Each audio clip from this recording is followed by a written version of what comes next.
A question that I get fairly often on Instagram Q&As and whatnot is, how do you find your style as a photographer? For me, it took several years to find my style, but I feel like I found it now. And I wanted to make a video talking about how I personally found my style, and hopefully that will also give you some tips on how you can find your style, or at least a direction that will get you there eventually. So if that's something that sounds interesting to you, then please continue watching this video.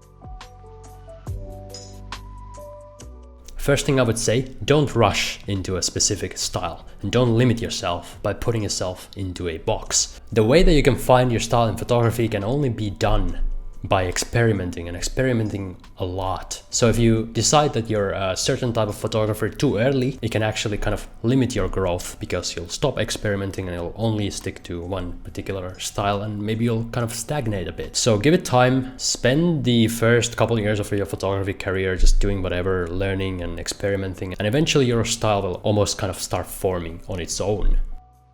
But I do say almost. There's a couple of things you can do to help you get there faster. But finding your style in photography, I feel like that is the moment when you do find it, is when you can kind of move past the intermediate phase and start creating work that is truly unique to you, and you have a chance of really establishing yourself as an artist and standing out from the crowd. So it is an important step if you want to take this seriously, I feel.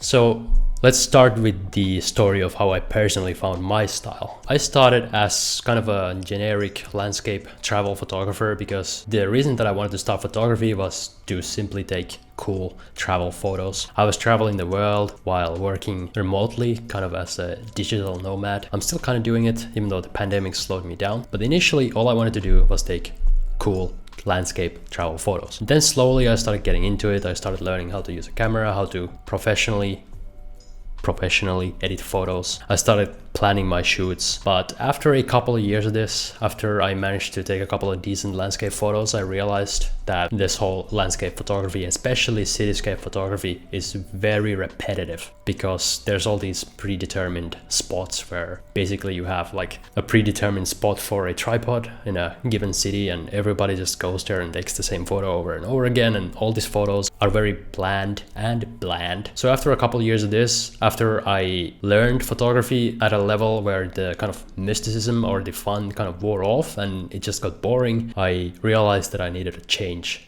because I was bored with the genre of landscape. I'm not saying that all landscape is boring. You can do landscape in a more creative way, but what I'm saying is that it wasn't really for me. I was craving something else. So at this time I started experimenting and looking for a new form of photography that I could try, including portraits or street photography.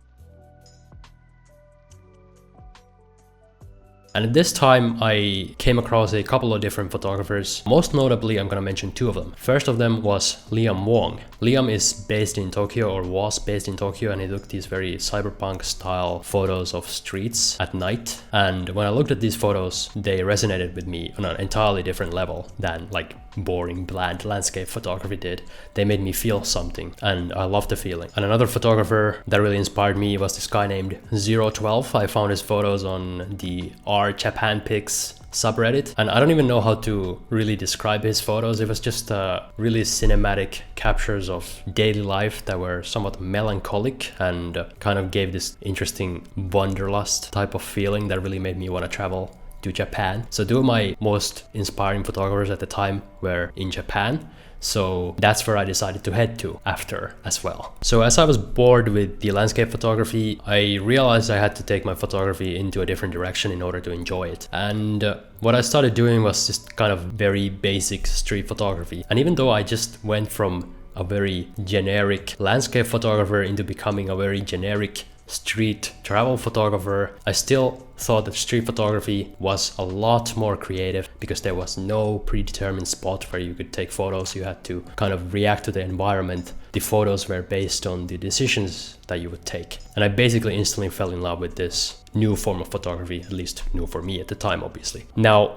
that did not create my style, but it did point me in the right direction because I started loving what I do again. And that is the feeling that you gotta chase. Anything that inspires you, anything that makes you have fun is where the art is really gonna come out eventually, but it's going to take time. So when I went, I flew into Tokyo for a couple of weeks and I took photos every single day. Did I get any results immediately? Not really. I mean, some of the photos were alright, but nothing special, nothing that would stand out, nothing that would have my stamp on it in terms of a very specific style. In that way, I was still lost, but I was learning and I was getting closer to what eventually would be my style. Now, just like looking at other photographers' work, inspiration, no matter where it comes from, is very important when you're trying to form your style. Now, of course, inspiration does not mean taking the exact same photo or even the exact same editing style and then just simply copying it as your own. That is not what it means. It means taking certain elements and certain feelings from other people's art and applying them into your own photos in a way that makes sense. And one of the most inspiring pieces of media that I saw at the time, it was actually the second time, but I rewatched Blade Runner 2049.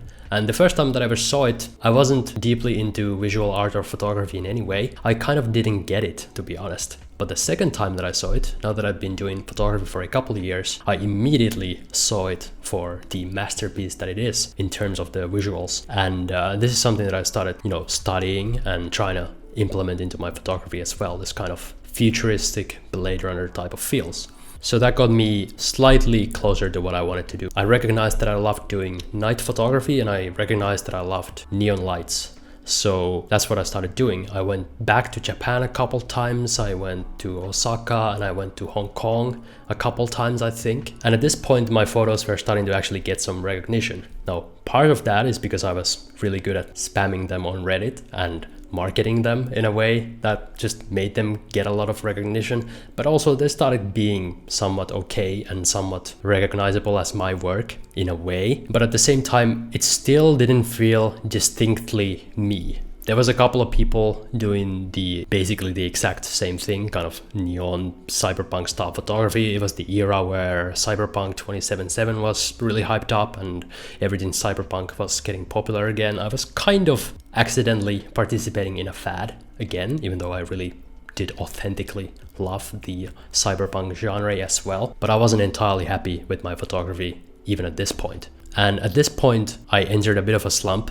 A couple months period where I did not get any results, even though I was still in Hong Kong, where I should have been able to shoot really good photos, but it wasn't happening. So at that point, I really started thinking about my work in a very analytical way. I was really starting to analyze what exactly do I like about my own work and what do I not like about my own work.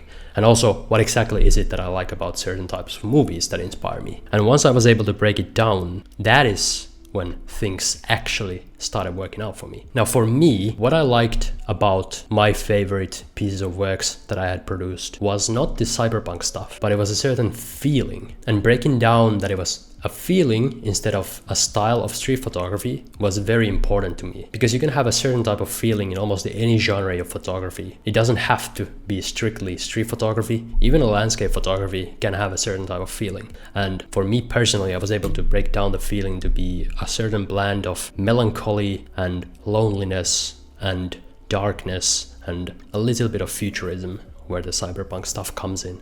But it was that kind of a feeling that really felt like something that inspires me a lot. And once I figured that out, that is when things really started to take off in terms of the quality of my work.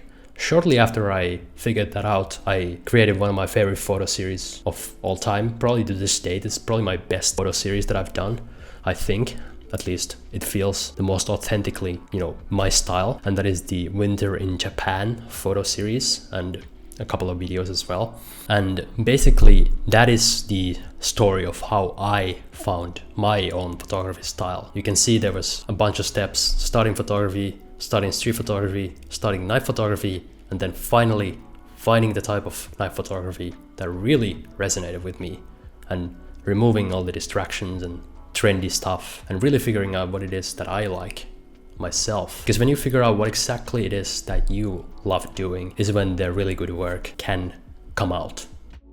Now, this is just my personal story, but I think there's a couple lessons in this story. I think the first lesson is don't force it. Experimentation is what gets you closer to your style. Lesson number 2, a lesson that I say in like every single one of my videos probably from now on. Shoot a lot, because that's the only way that you'll learn. And probably the last point is that if it is not working out for you, you have to be analytical and really think about what exactly it is that you like about the things that you do like. Because once you can really break it down, once you can break down the elements or the feelings in the type of photography that you want to be doing, that is when you can, you know, start doing it again and again and again. And that is, at least for me, when things really started to work out for me. So anyway, that is the story of how I personally found my style, and hopefully some of these anecdotes or tips will help you find your photography style as well. If you want to support me, one of the ways you can really support me is by sharing this video in places like Twitter or Reddit or photography forums, wherever. Thank you very much for watching, and please remember to leave me a like and a comment on YouTube as well.